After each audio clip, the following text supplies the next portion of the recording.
All right, we're here with Back Porch Comics, and how has Space 2009 turned out?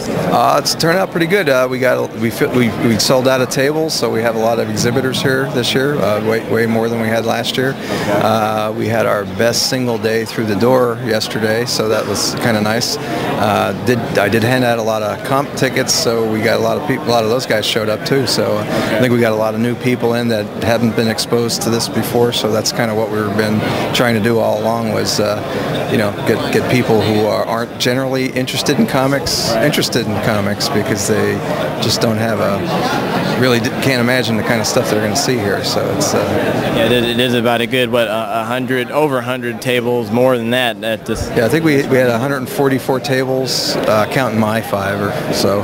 But all right. So we sold out. I think we had one open that was from a cancellation, but other than that, we had it covered. So. All right, and where next to after this one? What's your plans for the future? Keeping this going? We have tentative. I've kind of tentatively signed up for the same building again next year, and after we kind of fall back and regroup after this show, we'll make some plans for next year. But I'm basically thinking it's going to be pretty much the same as this year. Anything new comes our way, we'll throw it in there. 2 years ago, we started the little exhibit area in the back where we had the Dave Sim Udenhouse exhibit, and this year we had Carol Tyler's You'll Never Know exhibit. And also today the Sunday Comics Atomic Indie Artists show is up there. So that was an innovation 2 years ago, and if something else crops up, we'll see what's going on. I do want to try to include more webcomic things. I'm not sure how to exactly do that yet. I'm going to do a little research on that this year and see how that works out. All right, well, thank you very much, and Bob, Back Porch Comics.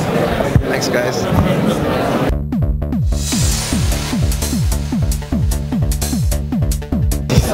All right, we're here with artist Matthew, and he's going to tell us a little bit about his craft. And hello, how are you doing today? Hi, I'm Matt craft. Can I give you a sticker?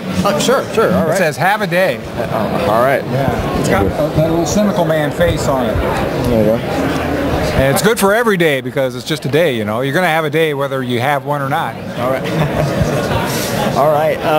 So how long have you been in this? How long have you been doing this? I did my first mini comic in 1980. I've been here since the very first space show in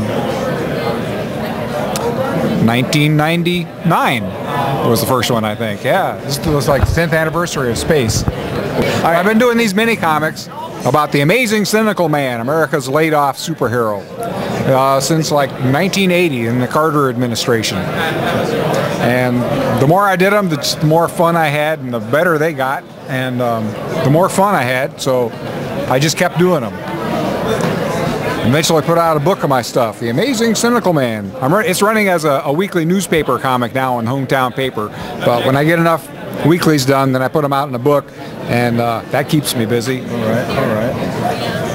How long does it take for you to do your drawings, and do you just spit them out just easily, or does it take you? It takes me about 4 hours on a Monday, because the deadline for the paper comes out on a Wednesday, so they need their stuff in by Tuesday morning when the publisher gets there, so they can send them to the layout artist, and then the paper comes out on Wednesday. So I have to get my stuff done on a Monday. So I know if I get up, I haven't got a good idea, I get out the legal pad.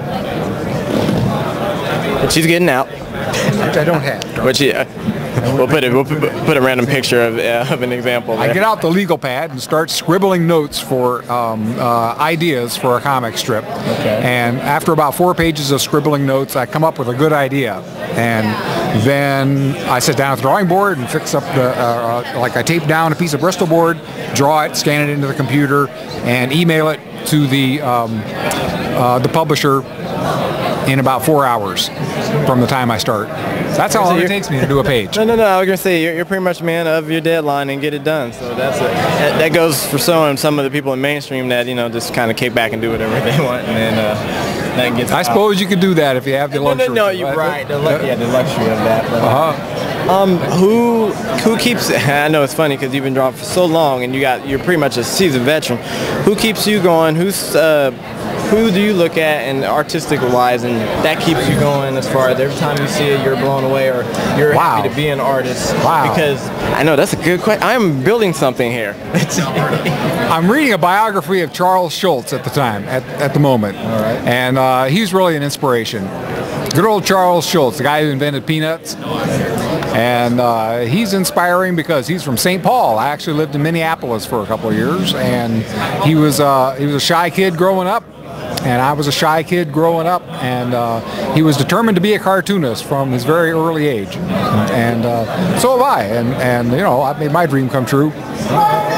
And I've also signed up for the Charles Schulz retirement plan, which is to draw until you die. All right, the E Flow is from St. Paul, so thank you very much, sir. And I'm a website to get a hold of you for the public there. www.cynicalman.com. Everybody check it out, and thank you very much.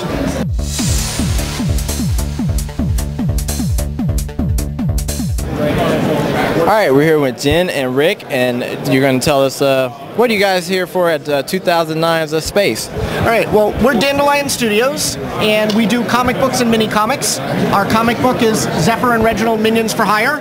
It's a superhero comedy. It's all about the villain's henchmen, and they're kind of an underrepresented group in comic books, but we decided to tell their story. So basically, it's a workplace comedy about guys who work for the supervillain, and they want to try to not really take over the world because the guy they work for is a bad boss, but they want to also not get fired. So they have to walk kind of a fine line. We've got 2 issues out. Our 3rd issue, which is called Giant Spider, is coming out this summer. And we also have a bunch of mini comics. Our new mini comic is Unpopular Species. It's an educational comic. It's all about animals and plants that are not as well loved as we'd like to think they are. And it's got earwigs and snapping turtles and spiders and centipedes and worms and poison ivy and all kinds of good stuff in it. We got emotions going on with people watching this right now with everything that was just said. Yes. So. It's probably not for people with creepy crawly phobias, but I don't have any creepy crawly phobias. I like drawing nature illustrations. It was always my first love, and so I finally get to combine that with my other love, comic creation. Are you guys familiar, or are there any like famous artists you are fond of that give you the insight to draw and stuff like that,